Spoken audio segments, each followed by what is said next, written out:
تصل إلى أحمد عبد الجبار من جديد. أحمد بحول كرة عالية. عامر شفيع بغادر المرمى وكرة خطيرة من جدا. خطيرة عامر شفيع. وهناك مطالبة بركلة مكان اللاعب باسم عباس، وهذه الكرة داخل منطقة الجزاء. كرة الجزاء العراقية. كرة تقطع وتحول خطيرة بالفعل. كرة تتحول خطيرة للفريق العراقي. خطيرة. وهدف.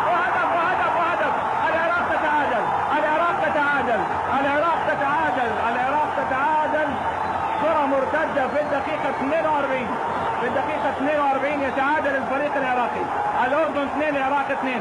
والمباراة لا زال فيها كلام. لم نميز من هو صاحب الهدف. وحقيقة لاحظوا الهجمة.